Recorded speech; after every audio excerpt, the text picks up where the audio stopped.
Hola, mi nombre es Jairo de Jesús Agudelo Calle y soy docente de la Universidad Nacional de Colombia, sede Manizales.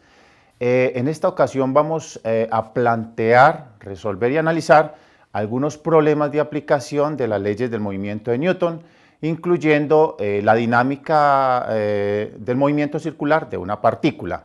La idea acá es que, pues antes de continuar con el video, ustedes hayan analizado o hayan visto unos videos de la misma serie relacionados con el concepto de fuerza y con las leyes de la dinámica de Newton. Si ya han revisado estos videos se darán cuenta que las leyes del movimiento de Newton tienen unos planteamientos muy sencillos, pero resulta que a la hora de aplicarlos en un contexto en particular, pues requieren de ciertas estrategias, de cierto análisis en la solución de problemas. Entonces la idea aquí es como mostrarles a partir de unos problemas que vamos a plantear, esas estrategias que ustedes necesitan y esas condiciones que deben tener en cuenta para tratar de resolver esos problemas. Antes de empezar pues, con la solución de estos problemas, pues quiero recordarles ahí rápidamente a qué refiere estas leyes de la dinámica de Newton. Primero que todo, recuerden que estas leyes, digamos, en casos excepcionales no aplica y hay que, digamos, hacer ciertas modificaciones. Por ejemplo, cuando se trabajan en espacios muy pequeños, como en el interior del átomo, con partículas pues del tamaño del átomo, o cuando se trabaja con velocidades muy altas cercanas a la velocidad de la luz. Entonces ahí hay que hacer unas pequeñas modificaciones con respecto a estas leyes.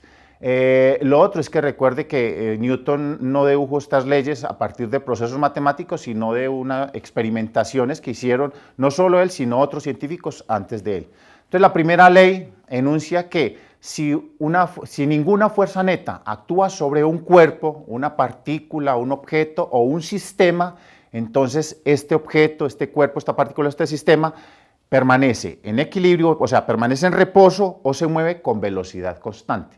Cuando hablamos de fuerza neta, la fuerza neta es la resultante entre un conjunto de fuerzas que se aplican a un cuerpo, una partícula o un sistema.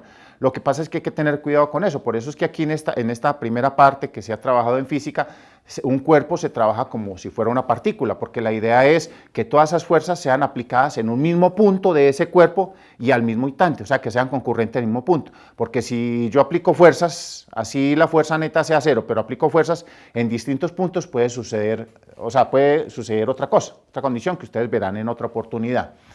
Entonces, la primera ley de Newton simplemente dice que si el cuerpo está en reposo, se mueve con velocidad constante, en línea recta y no actúa ninguna fuerza neta, él continúa bajo esas condiciones. Cuando se habla de fuerza neta, les había dicho que era la suma de la fuerza, la resultante o la suma de todas las fuerzas que están actuando, la resultante de esa.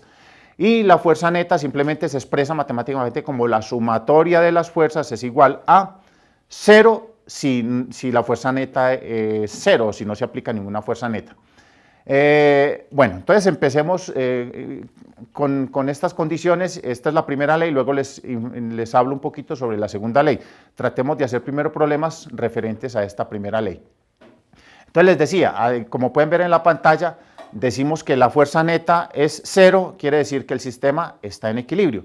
Si un sistema está en equilibrio es o porque está en reposo o porque se mueve con velocidad constante. Entonces normalmente cuando se dice que ninguna fuerza neta actúa ahí o que la fuerza neta es igual a cero, es como si no se estuviera aplicando ninguna fuerza sobre el sistema. Recuerde que aquí estamos hablando en un espacio macroscópico, porque a nivel microscópico yo puedo aplicar fuerzas a un sistema, la fuerza neta puede ser cero, pero internamente pueden suceder cosas, ¿sí? No pueden haber movimientos, pueden haber deformaciones, y recuerde que la definición de fuerza dice que es toda acción que tiende a deformar un sistema material sobre el que actúa y a modificar su velocidad. Entonces aquí estamos hablando pues en una condición macroscópica. Y cuando decimos que la fuerza neta es igual a cero, entonces las componentes también deben ser cero para que el sistema esté en equilibrio. Empecemos con el primer problema. Vamos a suponer que es muy común. Tenemos varias sogas o lianas que están sosteniendo un objeto de una masa determinada. Entonces aquí lo primero que tengo que hacer como estrategia es identificar sobre qué cuerpo voy a hacer el análisis. Entonces aquí pues notamos que son tres sogas y luego en la soga de abajo está sosteniendo el cuerpo. Entonces hay que tener dos momentos de análisis ahí para poder que el problema sea calculado de forma adecuada. Despreciamos obviamente, digamos, la parte de arriba, la parte superior, en donde las cuerdas están siendo sostenidas puede ser por un techo, porque ahí también puede suceder algo, ¿sí o no? Y aquí estamos despreciando, pues, digamos, las masas de las cuerdas, aunque en la realidad, pues, despreciarlas no sería adecuado. Entonces, empecemos primero haciendo el análisis sobre el objeto total, el objeto de masa m. Entonces, notamos que ese objeto lo condicionamos con una partícula. Lo primero que tenemos que hacer es plantear un diagrama de cuerpo libre. Recuerde que el diagrama de cuerpo libre simplemente es un diagrama en donde se identifican todas las fuerzas que están actuando sobre ese cuerpo, sobre ese objeto. Entonces, si lo consideramos con una partícula, garantizando que todas las fuerzas que actúan sean concurrentes, aplicadas en el mismo punto, entonces tenemos hacia arriba la tensión de la cuerda, la que está sosteniendo el objeto. Y hacia abajo, pues tenemos la interacción de ese cuerpo con la tierra, que sería el peso, ¿correcto? Recuerde que en un diagrama de cuerpo libre no se debe colocar el par acción-reacción. Aquí estamos hablando de dos fuerzas distintas que están actuando sobre el mismo punto. Entonces, como el sistema está en equilibrio, pues recuerde que lo primero que tenemos que hacer es un plano cartesiano para que nos quede más fácil el análisis con respecto a las componentes. Como solo tenemos vectores en la dirección del eje X, entonces vamos a considerar positivo en este caso el eje X hacia arriba. Entonces, si aplicamos la primera ley de Newton que dice que si el sistema está en equilibrio, entonces la fuerza neta es igual a 0, entonces tenemos ahí que la tensión más menos el peso. ¿Por qué menos? Porque recuerde que el vector del peso, esos dos vectores están en direcciones contrarias, entonces si el uno es positivo, el otro va a ser negativo. Entonces eso es igual a 0 porque se supone ahí que el sistema está en equilibrio. Entonces despejamos de esa ecuación, pasamos pues W, como se hace el proceso matemático normal, entonces me queda que la tensión 1 es equivalente al peso. Entonces ya tendríamos, digamos, una de las respuestas de ese problema, que sería, por ejemplo, averiguar las tensiones de las cuerdas. Ahora, nos vamos a enfocar en el punto donde ocurren esas tres fuerzas, o sea, digamos ese anillo donde están unidos las tres porciones del lazo. Vuelvo y repito, estamos despreciando, digamos, lo que está sucediendo en el techo donde están empotradas esas cuerdas, porque ahí también puede suceder algo. Pero nos vamos a enfocar solamente en esas dos condiciones para poder calcular cuál es la tensión que está ejerciendo sobre esa cuerda. Y recuerde que en el caso anterior, pues el peso podría ser el peso total, incluyendo las cuerdas, pero aquí estamos despreciando la masa de esas cuerdas. Entonces, primero hacemos el diagrama de cuerpo libre. Entonces, identificamos las fuerzas que están actuando ahí sobre ese anillo que está sosteniendo las dos cuerdas. Hacia arriba vamos a llamarla tensión 2, que es la tensión que experimenta esa cuerda de la derecha. Tenemos T1, que es la cuerda que está sosteniendo el objeto y pues experimenta una tensión 1 debido al peso de ese cuerpo. Y tenemos la tensión 3, que sería la cuerda de la izquierda. Entonces, para hacer más fácil el proceso aquí, pues planteamos el plano cartesiano para poder trabajar con componentes. Recuerde que yo aquí puedo calcular muchas cosas, pero la forma más práctica de resolver este tipo de problemas es trabajar por componentes. Entonces, hallamos la componente de cada una de esas tensiones. Entonces, primero, identificar las direcciones que tienen cada uno, o sea, los ángulos que forman con respecto a una línea de referencia. Entonces, llamemos θ el ángulo que forma con respecto al eje X en la dirección antihorario, y supongamos alfa la dirección que forma la cuerda de tensión 3 en la dirección horario. Entonces, vamos a hallar las componentes. Entonces, de la tensión 2 me produce una componente sobre el eje X, que sería T2 por coseno de θ. Y en el eje Y me produce otra componente que sería T2 por seno de θ. Recuerde el principio de superposición de fuerzas, que decía que si yo tengo dos fuerzas que son aplicadas al mismo tiempo y en el mismo punto, yo esas dos fuerzas las puedo reemplazar por la fuerza resultante. Y de la misma manera, si yo tengo una fuerza, yo esa fuerza la puedo reemplazar por las componentes de esa fuerza. O sea, yo puedo quitar ese T2 y dejar solamente esas dos componentes. Hagamos lo mismo con la fuerza 3 o la tensión 3. Entonces, la tensión 3 tiene una componente en el eje X que va en dirección contraria a la componente en X de la tensión 2. Y esa sería T3 por coseno de alfa. Y tendríamos también de esa una componente sobre el eje Y que sería T3 por seno de alfa. Entonces, lo que vamos a hacer ahí simplemente es reemplazar esas componentes aplicadas en el mismo punto y al mismo instante por esas tensiones y el efecto sería el mismo que el que teníamos en un comienzo. Entonces ahora el problema simplemente se reduce a aplicar la primera ley de Newton en el caso de que la fuerza neta es igual a cero porque el sistema está en equilibrio. Aquí tenemos los valores de esas componentes. Recuerde que las componentes simplemente es la magnitud de los vectores componentes. Entonces notamos que tenemos en el eje X dos fuerzas dos componentes que van hacia arriba y una componente que va en dirección contraria. Y sobre el eje X tenemos una componente que va en la dirección positiva del eje X y la otra va en la dirección negativa, o sea, esas dos serían en direcciones contrarias. Luego esas dos se van a restar. Entonces, si planteamos las ecuaciones, tenemos que la fuerza neta en X será igual a T2 por coseno de teta, que sería la que va en la dirección positiva del eje X, y más la componente T3 por coseno de alfa que va en dirección contraria, por eso el signo negativo. Mire que sobre el eje X solamente tenemos esas dos componentes, y como está en equilibrio, porque la primera ley dice que si la fuerza neta es igual a cero, las componentes también deben ser igual a cero para que esté en equilibrio, hacemos lo mismo con las componentes en Y. Bueno, ahí disculpan en la imagen, pero no es sumatoria de fuerzas en X, sino sumatoria de fuerzas en Y. Simplemente es corregir ahí. Entonces, tenemos las dos componentes que van hacia arriba sobre el eje Y, que sería T3 por seno de alfa, más T2 por seno de teta. Y la otra componente que es en dirección contraria a esas dos, sobre el eje Y, que sería T1. Entonces, por eso el negativo. Entonces, el problema se reduce simplemente a plantear estos dos sistemas de ecuaciones con la ecuación anterior en la que se dedujo que T1 era igual al peso. Se reemplazan esas ecuaciones, aquí las tenemos todas. T1 es igual al peso, la segunda ecuación, la componente en X, y la otra, recuerde que es la componente en Y. Entonces tenemos tres ecuaciones, un sistema de tres ecuaciones, tres incógnitas. Reemplazamos la ecuación 1, T1 igual a W, la ecuación 3, y luego cogemos ya reemplazado la ecuación 2 y la ecuación 3, resolvemos ese sistema de ecuaciones, y al resolver ese sistema de ecuaciones nos va a dar como resultado estas tres condiciones, que son los resultados de las tensiones.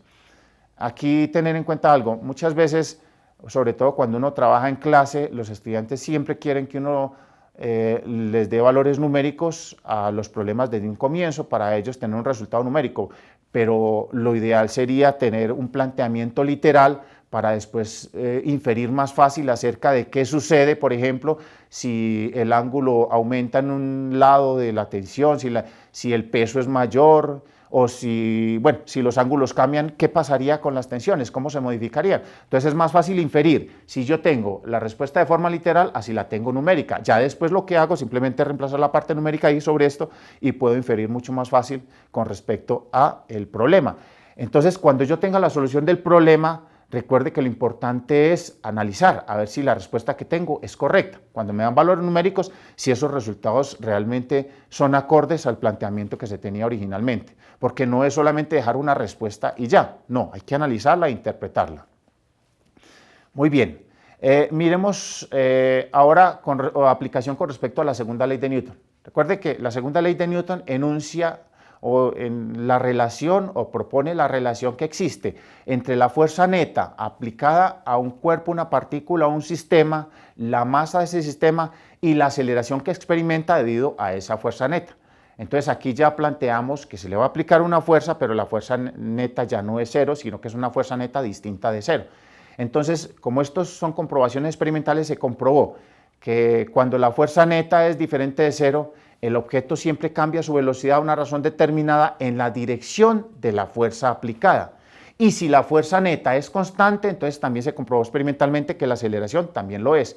Entonces ahí es donde se encontró experimentalmente que la aceleración que experimentaba un objeto era directamente proporcional a la fuerza aplicada e inversamente proporcional a la masa de ese cuerpo o de ese objeto, o de ese sistema o de esa partícula. Y de ahí también se dedujo que la razón entre la magnitud de la fuerza neta y la magnitud de la aceleración se conocía como la inercia del sistema o la masa inercial, o que era igual a la masa. O sea que la masa es la razón entre esas dos condiciones. Hablando de eso, recuerde que la condición de un objeto, permanecer en movimiento a una razón constante o mantenerse en movimiento e incluso permanecer en reposo, eso se define matemáticamente, físicamente como la inercia de ese sistema. Entonces, lo mismo que decía ahora, que si la fuerza neta es distinta de cero, entonces por segunda ley de Newton se definió que la fuerza neta era igual al producto de la masa por la aceleración.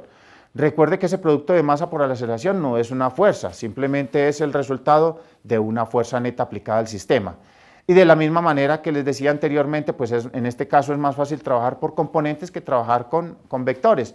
Entonces, con las componentes también sucede lo mismo. O sea que las componentes, la sumatoria de todas las componentes en la dirección X debe ser igual a masa por aceleración, y la sumatoria de las componentes en la dirección Y también es igual a masa por aceleración. Si el objeto, obviamente, en esas componentes, pues se está moviendo cambiando su velocidad a una razón determinada, en este caso a una razón constante. Recuerde que esta segunda ley aplica, igual que en la primera ley, solo para marcos o en marcos de referencia inercial, ¿sí o no? Y en este caso particular, pues para que esa segunda ley aplique, la masa debe ser constante. Si digamos, aquí estamos diciendo que la aceleración es constante, si la aceleración cambia, entonces digamos esa ecuación que tenemos ahí se transforma un poquito en una ecuación diferencial, pero eso lo verán en su momento. Muy bien, entonces yo me imagino que ustedes han experimentado dentro de un ascensor sensaciones distintas cuando el ascensor empieza a subir o empieza a descender, en el momento, o cuando empieza a frenar. Ustedes experimentan como una sensación como si el peso suyo disminuyera, como si se sintieran más livianos, entre comillas. Eso es una sensación. Entonces vamos a mirar por qué esa sensación. Vamos a suponer que aquí tenemos un ascensor, vuelvo aquí, es un ascensor que está bajando y él empieza a disminuir su velocidad, o sea que empieza a acelerar hacia arriba.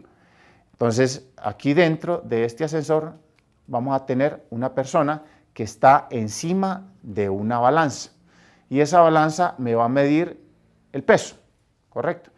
Recuerden lo que siempre les he dicho, cuando hablamos de masa y de peso estamos hablando de dos condiciones distintas.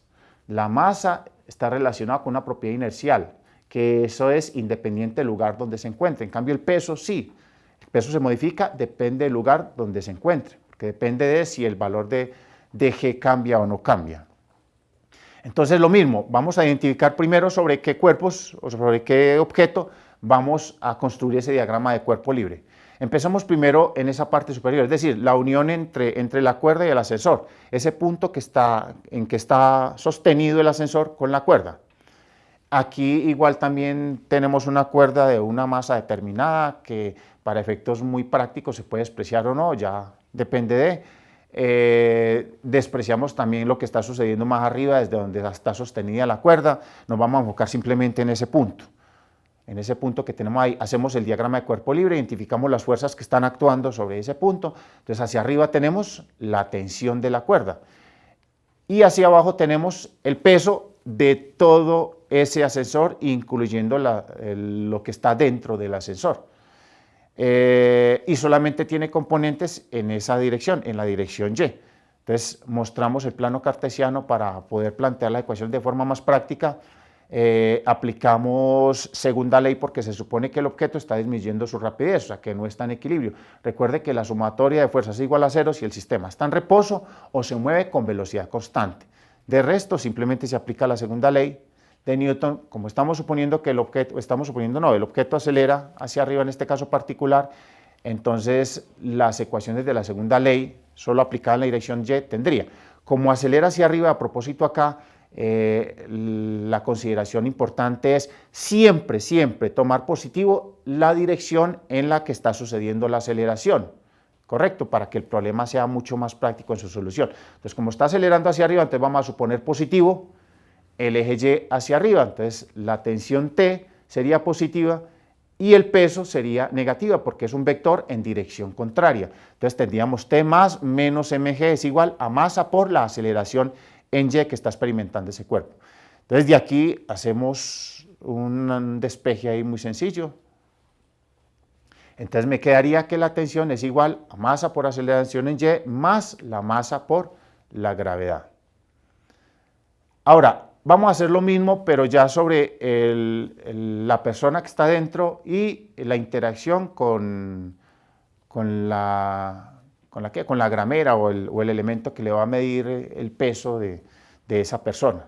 Entonces, si el objeto, si el ascensor está en reposo, pues en la báscula pues va a marcar lo que realmente pesa el Señor o el peso del Señor. En Newton, estamos hablando de Newton. Entonces, tenemos hacia arriba, digamos, la interacción ahí entre la báscula y la persona. Hacia arriba tenemos la normal, que es la fuerza perpendicular a la superficie de contacto entre el Señor y la báscula. Y hacia abajo tenemos el peso. Estamos hablando de ese punto de contacto entre la báscula y la persona. Entonces, hacemos el plano cartesiano para identificar fácilmente el análisis por componentes. Entonces, si hago sumatoria de fuerzas en Y, lo mismo, el objeto acelera hacia arriba, entonces primero tendremos la normal y en sentido contrario, en dirección contraria, está el peso. O sea, sería la normal más menos el peso, sería igual a masa por la aceleración en Y. Entonces, en últimas, tendríamos algo como esto. Tendríamos algo como esto. Entonces, lo que les decía, despejo la normal y la normal es masa por aceleración en Y más masa por gravedad. O sea que si saco factor común, la masa me quedaría dentro de ese factor la gravedad más la aceleración en Y. Ese sería el caso particular en que el objeto esté acelerando hacia abajo, o sea, el ascensor acelera hacia abajo, con esa persona dentro de ese ascensor. Entonces, por tercera ley de Newton, sabemos que cuando dos cuerpos interactúan, ambos experimentan la misma fuerza, pero en direcciones contrarias. O sea que esa es la normal, sería la fuerza que actúa o que ejerce la báscula perpendicularmente sobre el hombre. De igual manera, entonces, el hombre debe aplicar una fuerza equivalente hacia abajo sobre la báscula. Ese sería el par acción-reacción, es decir, la interacción entre el hombre y la báscula. Recuerde que esa tercera ley se aplica sobre dos cuerpos distintos. Entonces, haciendo el cálculo, pues me quedaría que el peso del hombre va a ser equivalente a la normal. Luego, en la báscula, como notamos ahí, si estuviera en reposo, el peso sería masa por gravedad. Pero cuando acelera hacia arriba, entonces tendríamos la masa por la gravedad más la aceleración. Quiere decir que el peso aparente va a aumentar, o sea que él va a tener un peso aparente mayor que el que tendría si estuviera el objeto en reposo. Ahora, ¿qué pasa si el ascensor, en vez de acelerar hacia arriba o disminuir su velocidad, su rapidez hacia abajo, aumenta su rapidez hacia abajo, es decir, acelera hacia abajo? Entonces, no sé si ustedes habrán visto en algunos videos una vez que llevaron a Stephen Hawking en un avión que trabaja la NASA para experimentar esa ingravidez aparente. ¿Sí o no? Entonces, si el objeto acelera hacia abajo, noten que en esa ecuación, entonces ya no sería G más AY, sino que sería G menos AY. Entonces, ¿qué pasa cuando esa aceleración es equivalente al valor de G? Ese valor prácticamente sería 0. O sea que si el ascensor está aumentando su rapidez a una aceleración equivalente a la aceleración de la gravedad, entonces en la báscula aparentemente marcaría 0. Experimentaría una ingravidez aparente. Pero en algunas partes hablan de que experimenta gravedad 0, pero eso es falso porque la gravedad sigue siendo el mismo valor. Es lo que experimenta debido a que los dos valores, las dos aceleraciones van en la misma dirección, o sea que no hay nada que lo empuje hacia el piso.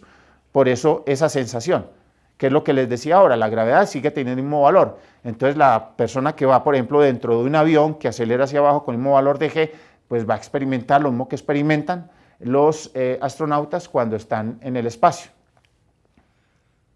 Vuelvo y repito, no es que el valor de G sea 0, sino que es una ingravidez aparente lo que se siente ahí. Aquí como un paréntesis para continuar, digamos, con otro ejercicio, vamos a recordar y a profundizar un poco en las fuerzas de fricción. Yo sé que de ellas ya se habían hablado, cuáles son los tipos de fuerzas de fricción que actúan, y cómo actúan, pero en ningún momento se hizo el análisis acerca de cómo se calcula esa fuerza de fricción. Primero que todo, ustedes saben que las fuerzas de fricción, pues en algunos casos la necesitamos, en otros casos no. Entonces, por ejemplo, en un pistón de un carro o de un motor de un vehículo, notamos que si hay fricción, pues hay mucho desgaste en el material. Entonces, ¿cuál es lo ideal ahí? Minimizar la fricción. Pero no sucede lo mismo, por ejemplo, sobre un auto que está subiendo una pendiente, porque si no hubiera fricción sobre la superficie, entonces pues el carro no sería capaz de subir. Entonces, necesita de la fricción para poder subir, lo mismo que alguien que está cayendo en un paracaídas. O, por ejemplo, en el deporte del hockey, pues minimizar la fricción es necesario ahí para que haya un desplazamiento mucho más eficiente. Entonces, en algunos casos se necesita, en otros casos es necesario evitarla. Entonces, para explicar más o menos las fuerzas de fricción y cuáles son los modelos que correlacionan estas fuerzas de fricción, pues experimentalmente vamos a hacer lo siguiente. Vamos a suponer que este señor va a aplicar una fuerza, va a empezar a aplicar una fuerza para hacer que este objeto se desplace. Yo imagino que ustedes han experimentado eso, que cuando ustedes van a empujar un objeto, ustedes le van aumentando lentamente la fuerza hasta que como que sienten esto, como una especie de tirón, y después cuando el objeto ya se está moviendo, usted ya no requiere una fuerza mayor a la máxima que aplicó antes para poder iniciar ese movimiento. Entonces noten que cuando va a empezar el movimiento se aplica una fuerza, pero ya después de que inició la fuerza se siente como menor a la máxima que se aplicó antes de suceder ese movimiento. Entonces miremos aquí en esta pequeña simulacióncita ahí que se hizo, entonces vamos aumentando lentamente la fuerza hasta que el objeto ya se aplicó suficiente para que él se empiece a mover a una rapidez determinada. Entonces, miremoslo acá. Sabemos que la fuerza de fricción es una fuerza que ejerce la superficie sobre un objeto que está en contacto con ella, ¿correcto? Y esa fuerza de fricción siempre es paralela a la superficie. Cuando el objeto ya se está moviendo sobre esa superficie con una rapidez constante, esa fuerza de fricción se conoce como fuerza de fricción cinética. Recuerde lo que les decía antes, aquí la fuerza de fricción está actuando sobre la parte inferior, ¿sí o no? Entonces, por eso es que es necesario considerar el objeto como una partícula, garantizando que todas las fuerzas concurran en el mismo punto. Porque si, por ejemplo, esa fuerza F fuera aplicada mucho más arriba y el objeto fuera muy grande, entonces posiblemente no suceda un desplazamiento, sino una rotación del cuerpo. Pero eso se ve obviamente en otro video, bajo ciertas consideraciones. Aquí garantizamos que estamos considerando ese objeto como un punto, una partícula, que todas las fuerzas concurren en el mismo punto. Muy bien, entonces esa sería la fuerza de fricción cinética. Experimentalmente se encontró que esa fuerza de fricción cinética era directamente proporcional a la normal. O sea, entre mayor fuera la normal, esa fuerza de fricción cinética iba a ser mayor. Entonces el modelo matemático que se planteó ahí era muy sencillo, era que F sub k es igual a mu sub k por n, donde ese mu sub k, que es la constante de proporcionalidad, se conoce como el coeficiente de fricción cinético. Y ese se encuentra experimentalmente, entonces hay diferentes tipos de coeficiente de fricción cinético dependiendo de los tipos de superficie que están en contacto. Puede ser madera con madera o madera sobre concreto, bueno, depende de ese valor, obviamente cambia. Y esta fórmula es una fórmula aproximada, eso no es muy precisa, porque a pesar de que una superficie aparenta ser muy lisa o tener unas características, cuando se mira a nivel microscópico, pues puede tener ciertas irregularidades. Entonces resulta que cuando el objeto se está desplazando, inclusive esas condiciones de la superficie pueden ir cambiando por rozamiento, bueno, por muchas condiciones. Entonces, y el material y la superficie pueden en algún momento tender a engancharse. Entonces esa formulita, vuelvo y repito, es una aproximación para hacer ese cálculo. Ahora, vamos a mirar el siguiente experimento para mirar otra condición con respecto a esa fuerza de fricción.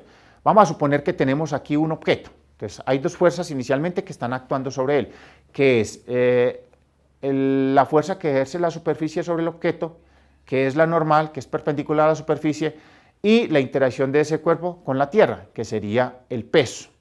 Entonces, si yo tengo esa cuerda a la derecha y empiezo lentamente a aplicarle una fuerza, noten que yo le voy aumentando lentamente la fuerza, ¿sí o no?, hasta que el objeto empiece a desplazarse. Entonces, noten a la derecha que se está aplicando una fuerza y esa fuerza es en dirección contraria, pero en igual magnitud a la fuerza que yo le estoy aplicando. Esa fuerza que se resiste inicialmente al movimiento se conoce como la fuerza de fricción estática. Cuando el objeto ya se empieza a mover, entonces ya estamos hablando de la fuerza de fricción cinética. Miremos aquí una imagencita. Entonces, ese instante antes de empezar a mover, que es la máxima fuerza que va a aplicar, estamos hablando de la fuerza de fricción estática. Luego ya, cuando se empezó a mover, estamos hablando de la fuerza de fricción cinética. Noten que en un primer instante tenemos una línea recta. ¿Qué quiere decir? Que en la misma proporción en la que yo aplico la fuerza es en la misma proporción en que está sucediendo esa fuerza de fricción estática.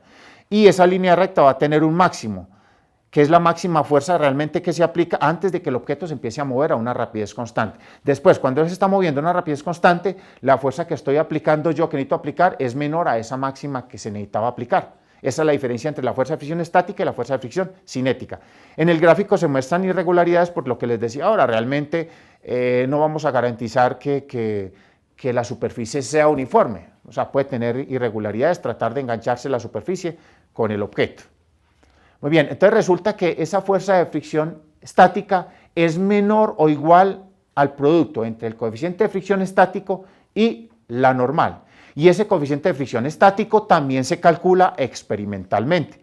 Entonces miremos aquí una tablita donde tenemos varios tipos de comparaciones entre superficie, por ejemplo acero sobre acero, que el coeficiente de fricción estático es de 0.74 y el coeficiente de fricción cinético es de 0.57. Aluminio sobre acero, cobre sobre acero, igual estas tablitas las pueden consultar ustedes en cualquier libro de física o en internet, en una página adecuada. Para que empiecen a comparar. Todos esos datos son obtenidos de forma experimental. Entonces, ahora sí vamos a plantear un problema utilizando estas fuerzas de fricción y la segunda ley. Vamos a suponer unos chicos que están sobre, puede ser una tabla lisa, lo que hacía uno cuando joven, que se está deslizando sobre una superficie inclinada y que tiene un ángulo de inclinación alfa. Entonces, pueden suceder muchas cosas ahí, podemos resolver ese problema bajo muchas condiciones. Una de ellas puede ser que los niños se estén desplazando a una rapidez constante. Si se están desplazando a una rapidez constante, entonces decimos que la fuerza neta en esa dirección sería 0. Pero si los niños se están desplazando a una velocidad que cambia a una razón constante, entonces esa fuerza neta en esa dirección sería igual a masa por aceleración en esa dirección. Entonces, hacemos un diagrama de cuerpo libre. Aquí primero dibujo un plano cartesiano. Lo que les decía antes, y aquí es importante, siempre es importante garantizar que en ese plano cartesiano uno de los ejes coincida con la dirección del movimiento del sistema o del cuerpo, de la partícula. Entonces ahí tenemos un punto considerando todo ese sistema como una partícula. Entonces el eje X lo tenemos en la dirección de donde se está moviendo el objeto. Entonces puede ser que se esté acelerando, pero miremos las fuerzas iniciales que están sucediendo ahí sobre ese sistema. Entonces tenemos hacia abajo el peso, siempre va a estar presente, que es la interacción del cuerpo con la tierra. Tenemos hacia arriba la normal, que es la fuerza perpendicular a la superficie de contacto. Y si se tiene una fuerza de fricción, entonces hacia atrás obviamente marcamos esa fuerza de fricción. Recuerde que la fuerza de fricción siempre va en dirección contraria al movimiento aparente de las dos superficies, o la velocidad aparente de las dos superficies, a la dirección de la velocidad aparente de las dos superficies. Entonces, quitando pues el dibujo como tal, este sería más o menos el diagrama de cuerpo libre. Hallamos ahora las componentes de ese peso sobre el eje Y, que sería W por coseno de alfa, y la componente de ese peso en la dirección X, que sería W por seno de alfa.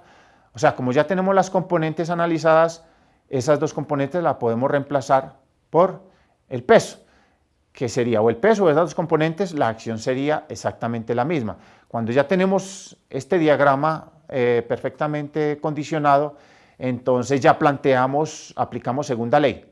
Entonces, en el eje X, la interrogación que aparece al final es porque podemos considerar o que se mueva con una rapidez constante, entonces esa interrogación sería 0. Y si se mueve cambiando su velocidad a una razón constante, entonces eso es igual a masa por aceleración. Entonces consideramos positiva la dirección del desplazamiento, que sería hacia el eje X positivo. Entonces primero ponemos W por seno de alfa. Y en sentido contrario está la fuerza de fricción, por eso es negativa. Entonces sería W seno de alfa más menos F sub K, que simplificándola, pues organizándola, quería W por seno de alfa menos mu sub K por la normal, porque recuerde que la fuerza de fricción cinética sería el producto entre ese coeficiente de fricción cinética y la normal a la superficie. Y vuelvo y repito, esa interrogación puede ser o cero o masa por aceleración. Este problema pues no lo va a resolver en su totalidad, pero lo va a dejar indicado para que ustedes más o menos traten de inferir con respecto a la respuesta, a que lleguen al proceso final. Y también tenemos las componentes, la fuerza neta en Y, o la sumatoria de las componentes en Y. Tenemos hacia arriba la normal y en dirección contraria a la normal tenemos la componente del peso, que sería W por coseno de teta, entonces quedaría normal más menos W por coseno de alfa, perdón, es igual a 0. Entonces el problema simplemente se reduce a ese sistema de dos ecuaciones y las incógnitas pues podrían ser o la aceleración, si eso es igual a 0, si el sistema se mueve a una rapidez constante, el problema es fácil de resolver. Si se mueve a una velocidad que cambia a una razón determinada, a una razón constante, entonces es igual a masa por aceleración. Entonces la incógnita podría ser la aceleración y el ángulo o lo que quieran con ellas, pues son dos ecuaciones que podemos jugar y plantear ahí el problema como queramos. Muy bien, existen otras fuerzas de fricción, pero esas no las vamos a tocar acá, simplemente las voy a nombrar.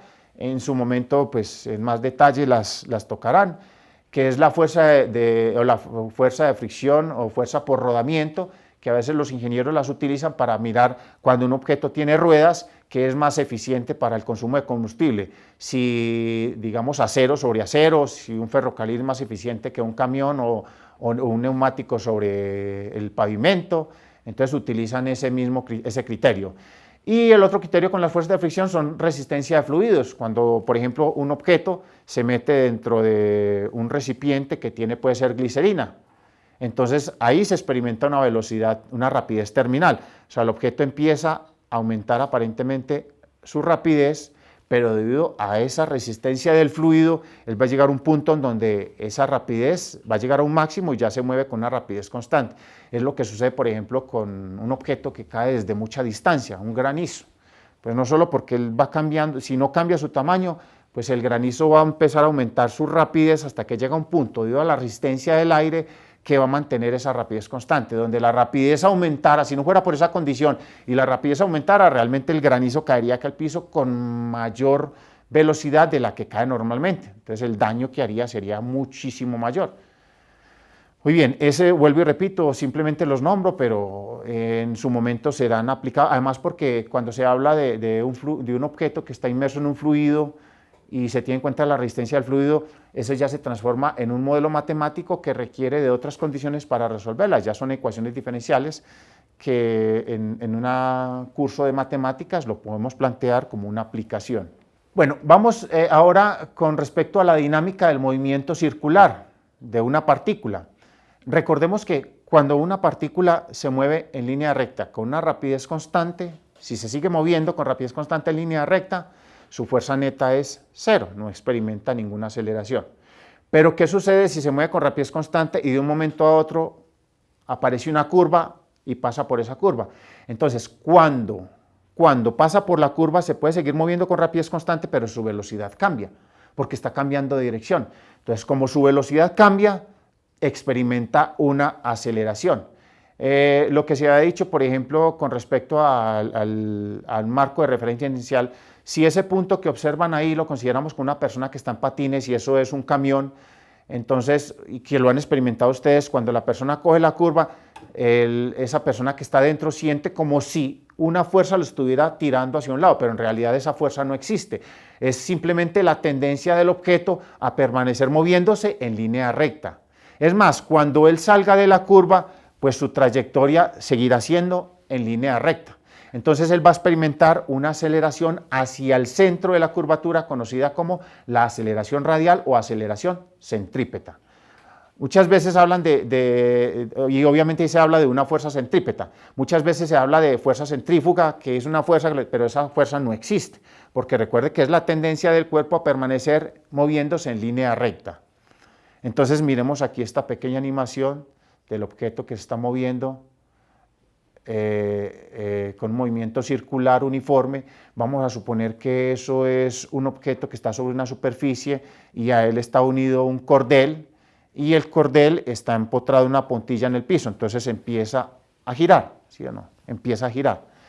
Obviamente el cordel, en la medida en que la velocidad o la rapidez va siendo mayor, se supone que ese cordel va experimentando mayor tensión, o sea que la tensión es como la fuerza que tiene que experimentar, esa fuerza centrípeta, es la fuerza que tiene que tirar el objeto hacia el centro para que él no se vaya a mover en línea recta, porque si la cuerda de un momento a otro se revienta, se supone que ese objeto se va a mover de forma lineal y en un comienzo es en la trayectoria tangencial al punto donde se rompe la cuerda. Entonces notemos esa situación. Va la cuerda de un momento a otro se rompe y el objeto pues obviamente va a empezar a moverse en línea recta, es decir, en la condición que tenía en un comienzo. Entonces decíamos que experimenta una aceleración hacia el centro de la curvatura, conocida como aceleración radial o aceleración centrípeta. Entonces esa aceleración radial pues se demostró en otro video anterior cuando se habló sobre el movimiento circular uniforme, que esa aceleración radial era igual al cociente o a la razón entre el cuadrado de la rapidez y el radio de la curvatura. De igual manera yo también puedo calcular o dejar eso en función, esa aceleración en función del período. Esa condición es importante porque precisamente cuando Isaac Newton hablaba sobre la fuerza de la gravitación universal que será tratada en su momento, él experimentalmente comprobó la aceleración centrípeta que tenía la Luna en su trayectoria con la aceleración que experimenta un objeto que está en caída libre hacia el centro de la Tierra. Entonces de ahí comprobó la relación del cuadrado de las distancias, pero vuelvo y repito, eso lo trataremos en un momento. Entonces esa aceleración la puedo expresar en función del período. Recuerden que el período lo calculo como la distancia total de la trayectoria, que sería la longitud de la circunferencia, que es 2πr, dividido entre la rapidez que tiene la partícula, que recuerde que es una rapidez constante. Entonces, si yo despejo la velocidad y la sustituyo en la ecuación de la aceleración radial, me quedaría que la aceleración radial es equivalente a 4π² por r sobre t cuadrado, y quedaría la aceleración radial en función del periodo, es decir, el tiempo que tarda en hacer un ciclo completo o una vuelta completa.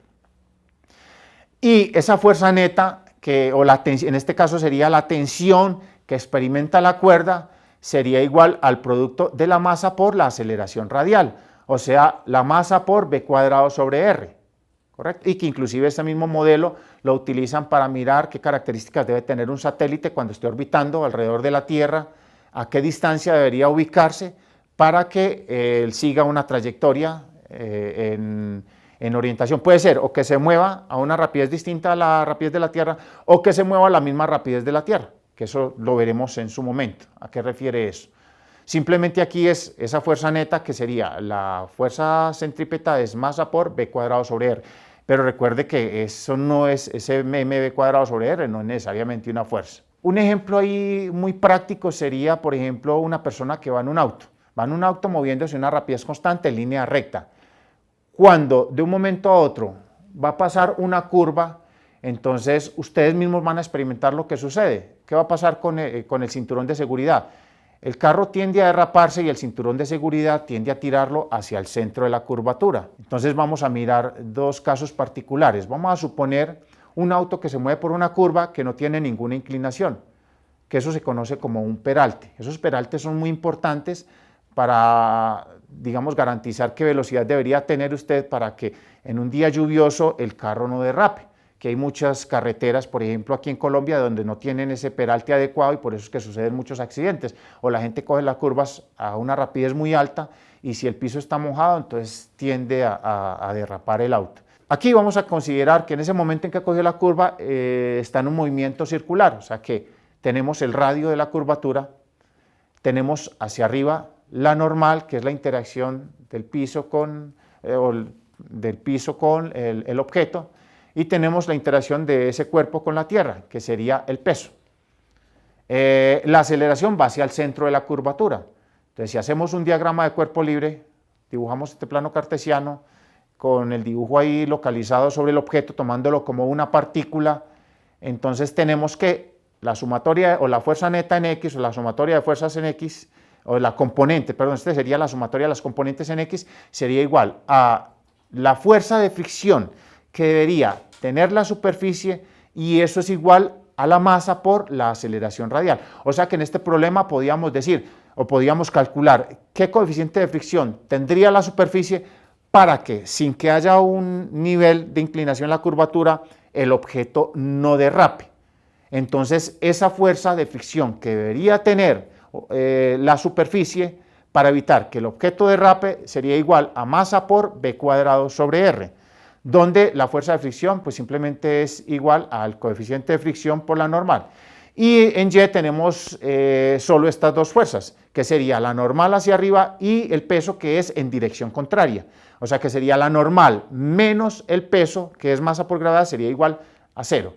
Entonces, teniendo en consideración esas dos ecuaciones y teniendo que la fuerza de fricción es μ por n, reemplazando n ahí en esa fuerza de fricción, vuelvo y repito aquí con las ecuaciones que tenemos planteadas, entonces me queda que μ sub s, que es la fuerza de fricción estática, que me va a garantizar el momento antes de que el objeto se empiece a derrapar, es igual a m por velocidad o rapidez máxima al cuadrado sobre el radio.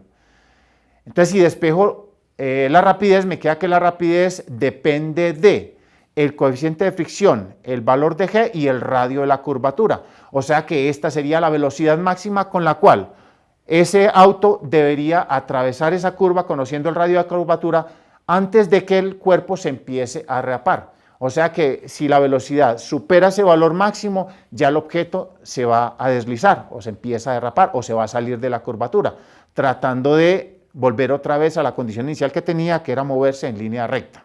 Y por último, miremos qué pasa si hay un ángulo de inclinación y cuál debería ser ese ángulo de inclinación para una velocidad límite, por ejemplo. Lo mismo, hacemos el mismo planteamiento, movimiento circular, el ángulo, el plano inclinado tiene una inclinación θ, tenemos la normal, que siempre es perpendicular a la superficie, el peso, que siempre va en la misma dirección, la aceleración que va hacia el centro de la curvatura. Entonces aquí necesitamos dibujar un diagrama de cuerpo libre garantizando que el eje X vaya en la dirección de hacia donde acelera, o la aceleración que tiene el sistema, que es hacia el centro de la curvatura. Entonces, con ese diagrama de cuerpo libre simplemente calculamos las componentes de la normal en X y en Y. Entonces trabajo con ese sistema tal y como lo tengo ahí, y el problema se reduce simplemente a hacer la sumatoria de las componentes en Y y la sumatoria de las componentes en X. Entonces me quedaría que la sumatoria de las componentes en X será igual a el producto de la normal por el en X, la normal por el seno de θ, que es la componente en la dirección negativa del eje X, y eso es igual a masa por la aceleración radial, que es la fuerza centrípeta, o la condición de la fuerza centrípeta. Y las componentes en Y me darían hacia arriba la normal por coseno de θ, y en dirección contraria a ella tenemos el peso. Entonces n coseno de θ más o menos masa por gravedad será igual a 0. Trabajando con esos dos sistemas de ecuaciones tendría que n seno de θ es igual a masa por aceleración radial y n coseno de θ es igual a masa por gravedad. Jugando con estas dos ecuaciones, pues las puedo hacer el cociente entre las dos, o despejando n de una y reemplazando en la otra, me quedaría que tangente de θ, se cancelarían las masas y se cancelaría el valor de la normal, depende de la aceleración radial y de g, o sea que el ángulo θ lo puedo calcular como la arcotangente de la aceleración radial dividido entre el valor de la gravedad. Y la aceleración radial es la razón entre el cuadrado de la rapidez y el radio de la curvatura. O sea que si hay una velocidad límite en esa curvatura, el ángulo de inclinación de esa curvatura debería ser la arcotangente de esa rapidez al cuadrado sobre el producto de la gravedad por el radio de la curvatura. Y hay que tener en cuenta que si el piso está liso, entonces eso es, digamos, para unos casos particulares en que no se necesite fricción sobre la superficie. No necesita, o sea, garantizando, por ejemplo, un día lluvioso, debe haber una velocidad límite. Si supera esa velocidad límite, se supone que el carro pues, va a derrapar, porque el ángulo está diseñado para una velocidad límite en esa curva. Muy bien, y eso sería todo por hoy. Pues para terminar, quiero pues motivarlos a que sigan haciendo ejercicios, hagan planteamientos de ejercicios, recuerden hacer un diagrama de cuerpo libre adecuado cuando van a resolver un problema aplicando las leyes de la dinámica de Newton, identificar bien el cuerpo o el objeto sobre el cual vamos a hacer ese diagrama de cuerpo libre, considerando ese cuerpo como una partícula, es decir, garantizando que todas las fuerzas concurran al mismo punto, y la respuesta que tengan, tratar de analizarlas. Entonces, pues démosle una repasadita a todos los problemas planteados y traten ustedes mismos de plantear algunos ejercicios con otros grados de dificultad. Y será hasta la próxima. En otra oportunidad nos vemos.